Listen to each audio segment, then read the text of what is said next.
നമസ്കാരം, മെട്രോ മാറ്റിനി ന്യൂസിലേക്ക് സ്വാഗതം. ഹേമ കമ്മിറ്റി റിപ്പോർട്ട് പുറത്തു വന്നതോടെ മലയാള സിനിമയാണ് എവിടെയും ചർച്ചാ വിഷയം. റിപ്പോർട്ടിലൂടെ സ്ത്രീകൾ മലയാള സിനിമയിൽ നേരിട്ടുകൊണ്ടിരിക്കുന്ന ചൂഷണങ്ങളാണ് പുറത്തു വന്നിട്ടുള്ളത്. ഇപ്പോഴിതാ എല്ലാവരെയും ഞെട്ടിക്കുന്ന വിവരങ്ങളാണ് പുറത്തു വരുന്നത്. യുവനടി ലൈംഗിക അതിക്രമ പരാതി ഉന്നയിച്ചതിന് പിന്നാലെ താരസംഘടനയായ അമ്മയുടെ ജനറൽ സെക്രട്ടറി സ്ഥാനം രാജിവെച്ചിരിക്കുകയാണ് സിദ്ദിഖ്.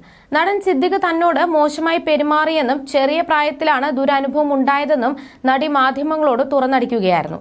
നടിയുടെ പ്രതികരണം ഇതായിരുന്നു: +2 കഴിഞ്ഞ സമയത്ത് സോഷ്യൽ മീഡിയ വഴി ബന്ധപ്പെടുകയായിരുന്നു. വ്യാജമായി തോന്നുന്ന ഒരു അക്കൗണ്ടായിരുന്നു അത്. പക്ഷെ അത് അദ്ദേഹത്തിന്റെ സ്വന്തം അക്കൗണ്ടായിരുന്നു.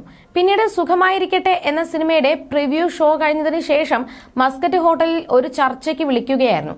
അന്ന് എനിക്ക് 21 വയസ്സാണ്. മോളെ എന്ന് വിളിച്ചാണ് സമീപിച്ചത്. ഒരിക്കലും ഇദ്ദേഹം ഇങ്ങനെ പെരുമാറുമെന്ന് കരുതിയതേയില്ല. അഡ്ജസ്റ്റ്മെന്റ് ചെയ്യാൻ തയ്യാറാണോ എന്ന് സിദ്ദിഖ് നേരിട്ട് ചോദിച്ചു. സിനിമാ മേഖലയിൽ ഈ വാക്കിന് ഇങ്ങനെയൊരു അർത്ഥം ഉണ്ടാകുന്നതിൽ വിഷമമുണ്ട്. എന്താണ് ഉദ്ദേശിക്കുന്നതെന്ന് ഞാൻ ചോദിച്ചു. സിദ്ദിഖ് തന്റെ ആവശ്യങ്ങൾ വ്യക്തമായി പറഞ്ഞു. നീണ്ട നഖങ്ങളുള്ള സ്ത്രീകളെ ഇഷ്ടപ്പെടുന്ന ലൈംഗിക സങ്കല്പമായിരുന്നു വിവരിച്ചത്. അതൊന്നും നടക്കില്ല എന്ന് മനസ്സിലായപ്പോൾ ഇക്കാര്യം ഇനി പുറത്തു പറഞ്ഞാലും തനിക്ക് പ്രശ്നമില്ലെന്നായിരുന്നു സിദ്ദിഖ്. നീ ഇത് പുറത്തു പോയി പറഞ്ഞാലും ആരും വിശ്വസിക്കില്ലെന്ന് വെല്ലുവിളിച്ചു.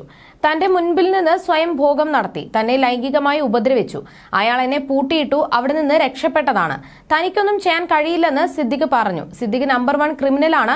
ഇപ്പോൾ പറയുന്നതെല്ലാം പച്ചക്കള്ളമാണ്. ഹേമ കമ്മിറ്റി റിപ്പോർട്ട് വന്നപ്പോൾ അദ്ദേഹം കാര്യമായി സംസാരിക്കുന്നത് കേട്ടു.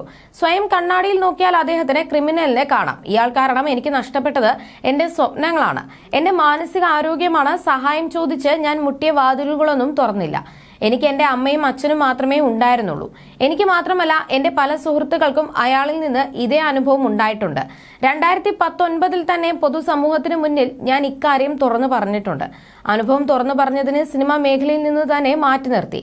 എനിക്കൊന്നും നഷ്ടപ്പെടാനില്ല. അതുകൊണ്ടാണ് സധൈര്യം തുറന്നു പറയുന്നത്, നടി പറഞ്ഞു. ലൈംഗിക ആരോപണം ഉയർന്നതോടെ സംഘടനയുടെ പ്രസിഡന്റായ മോഹൻലാലിന് രാജിക്കത്ത് മെയിൽ അയക്കുകയായിരുന്നു സിദ്ദിഖ്. തനിക്കെതിരെ നടി ഉയർത്തിയ ആരോപണത്തിന്റെ വെളിച്ചത്തിലാണ് രാജിയെന്നും സിദ്ദിഖ് പറഞ്ഞു. എന്നാൽ തനിക്കെതിരായ ആരോപണത്തിൽ ഇപ്പോൾ പ്രതികരിക്കാനില്ലെന്ന് സിദ്ദിഖ് പറഞ്ഞു. തനിക്കെതിരായ ആരോപണം ഗൗരവമുള്ളതാണെന്നും അത് സംഘടനയ്ക്ക് മോശമാണെന്നുമാണ് മോഹൻലാലിന് നൽകിയ രാജിക്കത്തിൽ സിദ്ദിഖ് പറഞ്ഞത്. ഈ രാജിക്കത്ത് സിദ്ദിഖ് അമ്മയുടെ ഔദ്യോഗിക വാട്സ്ആപ്പ് ഗ്രൂപ്പിൽ ഇട്ടിട്ടുണ്ട്. സിദ്ദിഖിനെതിരെ കടുത്ത ആരോപണങ്ങൾ വന്ന അവസ്ഥയിൽ സർക്കാർ കേസെടുക്കാൻ ഒരുങ്ങുന്നതിനിടെയാണ് ഇത്തരത്തിൽ സിദ്ദിഖിന്റെ നീക്കം. ഹേമ കമ്മിറ്റി റിപ്പോർട്ടിൽ സിദ്ദിഖ് അമ്മയ്ക്ക് വേണ്ടി പ്രതികരണം നടത്തി 2 ദിവസത്തിനുള്ളിലാണ് അദ്ദേഹം രാജിവെച്ച് പുറത്തു പോകേണ്ടി വരുന്നത്.